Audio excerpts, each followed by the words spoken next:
আসসালামু আলাইকুম। চলে আসলাম আরেকটি নতুন ভিডিও নিয়ে। আশা করছি আজকের ভিডিওটি যে যেখান থেকে দেখছেন সবাই অনেক ভালো আছেন এবং সুস্থ আছেন। আলহামদুলিল্লাহ, আমরাও সবাই অনেক ভালো আছি। অনেকেই শুরুতে বুঝে গেছেন আমি কি আয়োজন করছি। তো যারা গৃহিণী তারা তো বুঝবেনই, আর যারা এমনিতেই আসলে রান্নাবান্নার সম্বন্ধে তেমন কোনো আইডিয়া নেই তাদেরকে বলছি, শীতের ভাপা পিঠা বানাবো। তো সকালেই শুরু করেছি। আর এই তো যা যা লাগবে তা হয়তো অনেকেই বই পড়েছে, যেমন আমার মেয়ে পড়েছে। ভাপা পিঠা বানাতে চালের গুঁড়ি, কোরা নারকেল আর খেজুরের গুড়, এই তিনটা তো লাগবেই। এখানে আমি সিদ্ধ চালের গুঁড়া নিয়েছি, তবে এই চালের গুঁড়াটা নিজের হাতে করানো।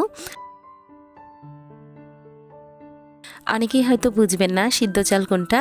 আসলে যে চালটা দিয়ে আমরা ভাত রান্না করে খাই সেই চালটার নামই হচ্ছে সিদ্ধ চাল। তো এই চালটাকে ভালো করে ধুয়ে আমি ভিজিয়ে রেখেছি, আর তারপর পানি ঝরিয়ে ভাঙাতে দিয়েছি। তো নাবিহার বাবা ভাঙিয়ে নিয়ে এসেছে। এখান থেকে কিছু গুঁড়ি আমি নিয়ে নিয়েছি। তো ভেবেছিলাম সবগুলো লাগবে না, তো পরে আবার সবগুলোই দিয়ে দিয়েছি। যেহেতু ভাপা পিঠা সেজন্য হয়তো কম বেশি হবে। আর এর মধ্যে এখন পরিমাণ মতো লবণ দিয়ে তারপর সামান্য নর্মাল পানি আস্তে আস্তে অ্যাড করব। আর এই অ্যাড করাটা কিন্তু আসলে প্রথমে বুঝতাম না, তো আসলে কতখানি পরিমাণ অ্যাড করতে হবে আমি যখন মেশাবো তখনই কিন্তু আপনাদের বলে দেব। যতটুকু পরিমাণ পানিই লাগুক না কেন সেটা কিন্তু একেবারেই দিয়ে দিলে হবে না, একটু একটু করে দিতে হবে আর একটু একটু করে মেশাতে হবে। যখনই দেখবেন হাতে মুঠ করলে একদমই জড়া বেঁধে যায়, অর্থাৎ দলা পাকিয়ে আসে, তখনই কিন্তু বুঝে নিতে হবে আর পানি লাগবে না। চালের গুঁড়াটা সুজির মতো ছিল, তাই চেলে না নিলেও হতো, কিন্তু আমি চেলে নিয়েছি।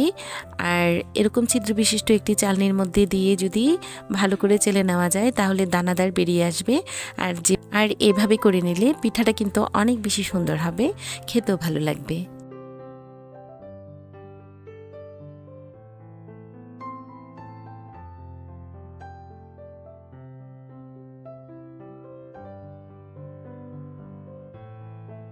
পরিমাণ মতো চালের গুঁড়ি চেলে নিয়েছি। আর আমি অনেকক্ষণ আগে যে হাঁড়িটা রেডি করেছিলাম তার উপরের অংশটুকু মাটির ছিল, সেটার সাথে মিলিয়ে সাজগুলো মাটির। আর তার পাশাপাশি গুড় যেটা নিয়েছি আগে থেকে একটু কেটে আমি রেডি করে রেখেছিলাম, বক্সে রেখে দিয়েছিলাম। সেই সাথে নারকেলের কোড়াটাও আমি ফ্রিজে রেখেছিলাম। তো যাই হোক, সব কিছু রেডি ছিল, সেজন্য বানাতে তেমন একটা কষ্ট হয়নি। তো এখন সাজগুলো আমি রেডি করে নিচ্ছি। ভাপা পিঠা সাজানোটা কম বেশি সবাই জানে। প্রথমে গুঁড়ি দিতে হয়, তারপর নারকেল আর গুড় দিয়ে আবারও চালের গুঁড়া দিয়ে ঢেকে দিয়ে সুন্দরভাবে শেপ করে নিতে হয়। তো এটা আসলে চোখের দেখাই সব কিছু করে নিতে হয়, তবে বেশি চাপাচাপি করলে কিন্তু পিঠাটা ভালো হবে না, সেজন্য আলতো করে চেপে শেপ তৈরি করে নিতে হয়। এখন হাতের মধ্যে যে নেটটা দেখতে পাচ্ছেন সেটা কিন্তু মশারির দোকান থেকে নিয়েছি। তো টুকরো করে নিয়ে এই মাপ মতো করে নিয়েছি, আর দেখুন কতটা একদম সমান সমান হয়েছে। নেটটা দিয়ে ঢেকে দিয়ে তারপর হচ্ছে যে উপরে শ্বাসটা আছে তার মধ্যে দিয়ে দিয়েছি। আমরা সবাই না বানাতে পারলেও এই জিনিসটা কিন্তু দেখে দেখে অনেকটাই শিখে গেছি।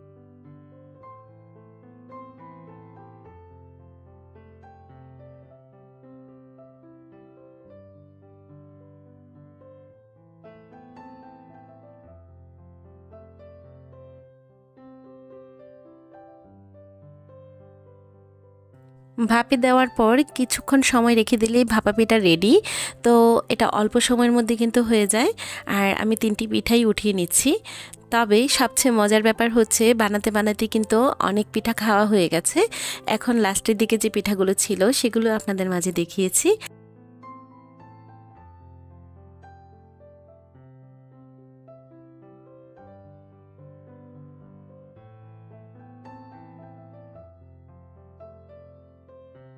আজ 2 দিন যাবৎ নাবিহা স্কুলে যাচ্ছে। আজকে সকালে আপনাদের ভাইয়া স্কুলে নিয়ে গেছে। আসার সময় এই গাছটা দুজনে মিলে একদম সাজিয়ে গুজিয়ে তারপর নিয়ে এসেছে। দেখতে ঘাসের মতো, তাতে ছোট ছোট ঘাস ফুল আছে। তো বাসায় এনে বলেছে পানি দিতে, সেজন্য একটু পানি দিয়ে দিচ্ছি। আর এতটা সুন্দর লাগছিল পানি দেওয়ার পর, তো কাছ থেকে একটু দেখিয়ে দিচ্ছি। অনেকটাই লাজুক টাইপের। আর আমার কাছে মনে হচ্ছিল যে এগুলো একটু স্পর্শকাতর, ভালো করে যদি চেপে ধরি তাহলে হয়তো গাছটাই নষ্ট হয়ে যাবে, সেজন্য আলতো করে ধরতে বেশ ভালোই লাগছে।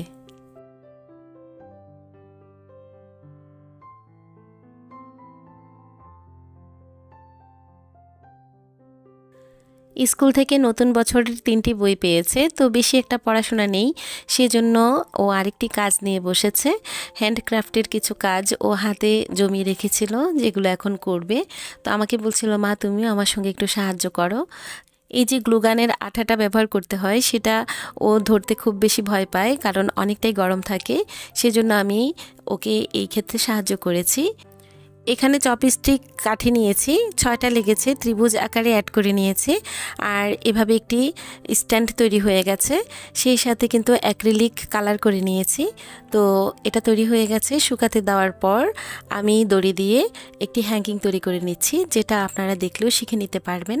তো এটা আসলে ও পারতো না, সেটা আমি দেখিয়ে তারপর সুন্দরভাবে একটি ছোট জারের মুখের উপর সেট করে দিয়ে হ্যাঙ্গিংটা তৈরি করে দিয়েছি। আমার কাছ থেকে দেখে দেখে ও কিন্তু অনেকবার ট্রাই করেছে। তো চেষ্টা করলে আসলে সব কিছুই সম্ভব। এটা আসলে রেডি করাটা তেমন একটা কঠিন কিছু না। তারপর এই স্ট্যান্ডটার মধ্যে হ্যাঙ্গিংটা সুন্দরভাবে সেট করে দিয়ে আবারও গ্লোগান দিয়ে একটু সেট করেছি। তো গ্লোগানটা আসলে সাদা কালার ছিল, সেজন্য আবারও আমার মেয়ে এটাকে সুন্দরভাবে কালার করে নিয়েছে। আজকে এতটা ঠান্ডা পড়েছে, ভেবেছি দুপুরে তেমন কোনো রান্নাবান্নাই করব না, ডাল ডিম খেয়ে ফেলবো। তো আসলে সেটা ভাগ্যে ছিল না। এখন হঠাৎ করে মেহমান চলে এসেছে, সেজন্য আবারও রান্নার কাজে চলে এসেছি। তার মাঝে একটু ঘর গোছানো, নিজে ফ্রেশ হওয়া, সব কিছু কিন্তু শেষ হয়ে গেছে। তো ভাবলাম একটু রান্নাটাও করে ফেলি। একদিকে কোটা বাছা করছি, আরেকদিকে ভাত বসিয়েছি, ভাতটাও হয়ে গেছে, এখন নামিয়ে নিব।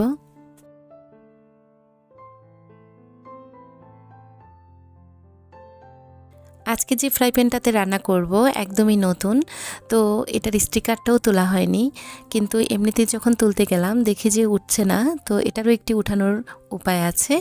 এর মধ্যে যখনই হিট দিব তখনই কিন্তু একদমই যে আঠাটা আছে সেটা ছেড়ে দিবে, আর তারপর এরকম ধরে টান দিলেই সুন্দর করে উঠে আসবে।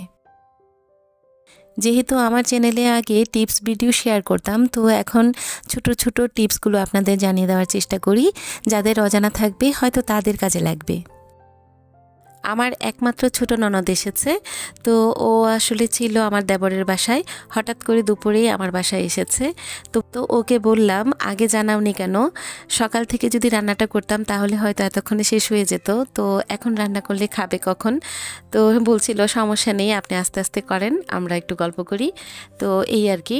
আমি আসলে 12:30টার পরই রান্নাটা বসিয়েছি, আর এক হাতের কাজ একটু একটু করে করছি, একটু একটু করে রান্না করছি। তাছাড়া এখন যেহেতু অনেক ঠান্ডা পড়েছে, সেজন্য ফ্রিজ থেকে যা যা নামিয়েছি সেগুলো কিন্তু ভিজে যেতে অনেকটাই সময় নিচ্ছে। এই জন্য অল্প অল্প করে আসলে কাজটা এগিয়ে নেওয়ার চেষ্টা করছি।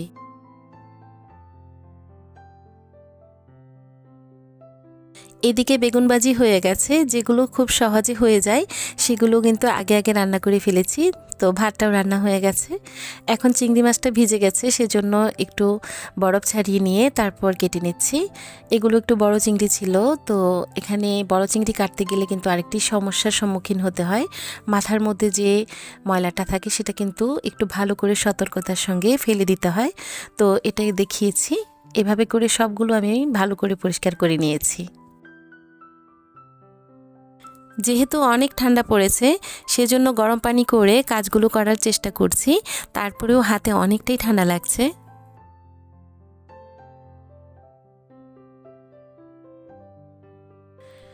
এদিকে আমি একা রান্না করছি, আর ওদিকে ভাইয়ের মেয়ে ফুফু মিলে দুজনে চুটিয়ে বসে গল্প করছে, তাই ওদিক আর গেলাম না। তো রান্নাটাই শেয়ার করছি, যারা আমার রান্না পছন্দ করবেন বা করছেন তাদের কাছে হয়তো ভালো লাগবে। আর এই তো আমি এখন চিংড়ি মাছটা রান্না করব, সেজন্য তেলের উপর সরাসরি লবণ আর হলুদ দিয়ে তারপর চিংড়ি মাছগুলো ছেড়ে দিচ্ছি। একটু ভাজা হয়ে যাওয়ার পর সম্পূর্ণ মশলা দিব। আমার চ্যানেলটিকে এতদিন ধরে যারা দেখছেন তাদেরকে জানাই অসংখ্য ধন্যবাদ। তবে আরেকটি কথা, এখন নতুন করে দেখছি অনেক আপুরা কমেন্ট করে যাচ্ছেন, তো আমি বুঝতে পারছি যে আপনারা আমার চ্যানেলে নতুন এসেছেন আর আমাকে বন্ধু করে এবং সঙ্গী করে রেখে গেছেন।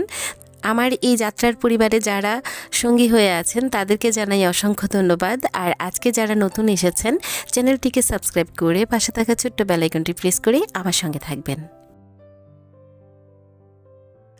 ননদ ঢাকায় এসেছে 15 থেকে 16 দিনের মতো। তো ভেবেছিলাম যে ও কাপড় চোপড় নিয়ে হয়তো এখানেও অনেক দিন থাকবে, তো পরে দেখি যে না, ও একাই এসেছে একদম খালি হাতে, কোনো কিছুই আনেনি, কাপড় চোপড় ব্যাগ সব কিছুই আমার দেবরের বাসায় রয়ে গেছে। তো আমাদের সঙ্গে একটু দেখা করতে এসেছে, আর এক দেখাতেই আমি এত কিছু আয়োজন করেছি, ভেবেছিলাম থাকবে, তো এক রাত্র অনেক জোর টুর করে রেখেছি।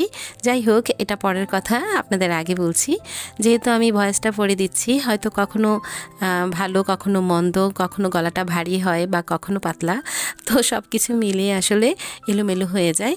তো যাই হোক, এলোমেলো হয়ে গেলে ক্ষমা সুন্দর দৃষ্টিতে দেখবেন। চিংড়ির ঝোল করার জন্য যে মশলা দরকার ছিল সেগুলো দেওয়া হয়ে গেছে। তো আমি তারপরেও বলে দিচ্ছি, পেঁয়াজটা ভালো করে ভাজা হওয়ার পর পরিমাণ মতো রসুন বাটা, লবণ, হলুদের গুঁড়া, মরিচের গুঁড়া, সেই সাথে হালকা একটু জিরের গুঁড়া দিয়েছি। আর তারপর খুব সুন্দরভাবে নেড়েচেড়ে কষিয়ে চিংড়ি মাছগুলো দিয়েছি। আর একটু টমেটো তো দেব, যেন ভালো লাগে।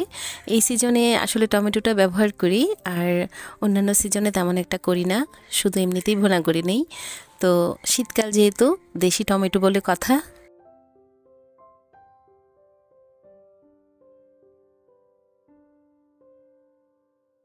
এখন ঢেকে দিচ্ছি, এটা হতে থাকুক। এদিকে গরুর মাংসটা ছুটে গেছে, তো আমি বরফ ছাড়িয়ে নিয়ে ভালো করে ধুয়ে নিয়েছি। আর একটি বলে নিয়ে পরিমাণ মতো লবণ, হলুদের গুঁড়া, মরিচের গুঁড়া, জিরের গুঁড়া, সে সাথে এলাচ, দারচিনি আর লং তো আছেই, তো গোলমরিচটা দিলে কিন্তু অনেক বেশি ভালো লাগে, ফ্লেভারটা দারুণ আসে। তেজপাতা দিয়ে একটু মেখে নেওয়ার সময় মনে পড়েছে যে আদা রসুনটা এখনও বাকি রয়ে গেছে, দেওয়া হয়নি। তো হাতে একটু পানি দিয়ে তারপর আবারও আদা রসুন এখানে দিয়ে দিলাম পরিমাণ মতো। তো সব কিছু দেওয়া প্রায় হয়ে গেছে, এখন ভালো করে মেখে নিচ্ছি। মাংসটা যত সুন্দরভাবে মাখানো হবে এটা কিন্তু খেতে তত বেশি ভালো লাগবে।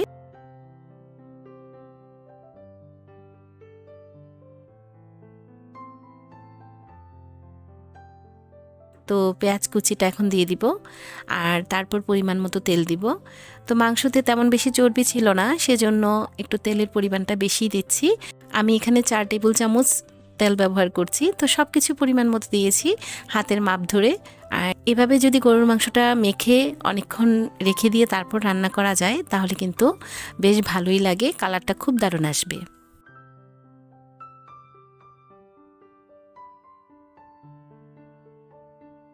রান্নাটা এমনিতেই দেরিতে বসিয়েছি, তো সময়টা অনেকটাই সংক্ষিপ্ত বলে আমি এই গরুর মাংসটা প্রেসার কুকারে দিয়ে দিয়েছি। তবে একেবারে ঢাকনা দিব না, একটু কষিয়ে নেওয়ার পর তারপর কিন্তু ঢেকে সিদ্ধ করব। যেহেতু বলের মধ্যে মাখিয়েছিলাম সেজন্য হাত ধোয়ার পানিটাও এখানে দিয়ে দিচ্ছি।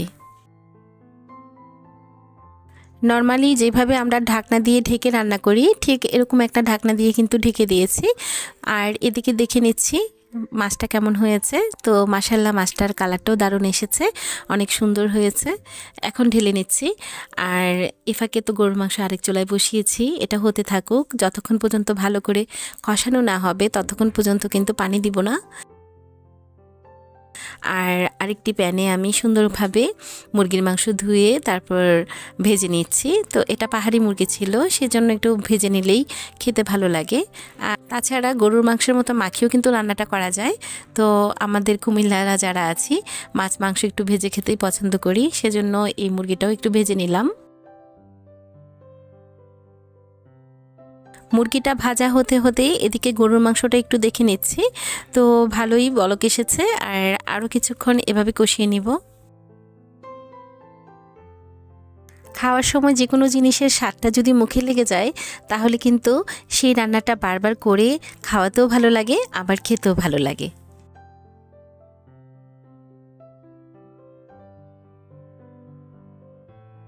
মুরগিটা রান্না করার জন্য পেঁয়াজ ভাজতে বসিয়েছি, এটা হতে থাকুক। এদিকে আমি একটি বাটিতে আবারও মাংসের মশলাগুলো নিয়ে নিচ্ছি। তো এটা কিন্তু আমি আমার অন্যান্য ভিডিওতেও দেখিয়েছি, যেটা আপনারা অনেকেই দেখেছেন। আর এভাবে মশলা একসাথে করে দিয়ে তারপর পানি দিয়ে একটু মিশিয়ে নিলে বাটা মশলার স্বাদ পাওয়া যায়। তো প্রায় সময় কিন্তু আমি এভাবে করে থাকি। আমি একটু শর্ট টাইমে দেখিয়েছি। পেঁয়াজটা ভাজা হয়ে যাওয়ার পর মশলাটা দিয়ে দিয়েছি, অনেকক্ষণ কষিয়ে নিয়ে তারপর মুরগি ভাজাগুলো দিয়েছি। এভাবে করে আরও কিছুক্ষণ কষিয়ে নিব। তো এ ফাঁকে গরুর মাংসটাও কষানো হয়ে গেছে, এজন্য প্রেশার কুকারের যে ঢাকনাটা আছে সেটা দিয়ে দিচ্ছি। এখন ভালো করে সিদ্ধ হয়ে গেলে নামিয়ে নিব।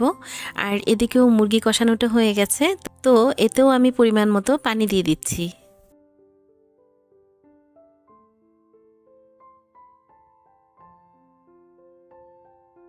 2 থেকে 3 বার সিটি দেওয়ার পরে নামিয়ে নিব।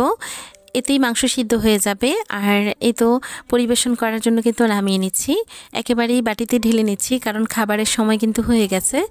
আর এই তো এইভাবে করে কিন্তু সম্পূর্ণ রান্নাটা শেষ করেছি মাত্র 1.5 থেকে 2.5 ঘন্টার মধ্যে। সবচেয়ে বড় ব্যাপার হচ্ছে, যদি ফ্রিজ থেকে আগেই মাংসগুলো নামিয়ে ভিজিয়ে রাখতাম তাহলে হয়তো এতটা দেরি লাগতো না, আরও তাড়াতাড়ি রান্নাটা হয়ে যেত, আরও আগে ভাত খাওয়া হয়ে যেত। তো আজকে কিন্তু আমরা ভাত খেতে বসেছি প্রায় 3:30টার পরে। হঠাৎ করে ননদ এসেছে বলেই ছোটোখাটো রান্নার আয়োজন করেছি। তো মাশাআল্লাহ দেখতে কিন্তু ভালো লাগছে। যদি আপনাদেরও ভালো লাগে তাহলে অবশ্যই রান্নাগুলো বাসায় একবার ট্রাই করে দেখতে পারেন। আজকের মতো এখানেই বিদায় নিব। সবাই ভালো থাকবেন, সুস্থ থাকবেন। আবারও দেখা হবে নতুন কোনো ভিডিওতে। আর আমরা তো খাওয়া দাওয়া করছি, আপনারাও ভালোভাবে খাওয়া দাওয়া করবেন। আজকের মতো বিদায় নিচ্ছি। আল্লাহ হাফেজ।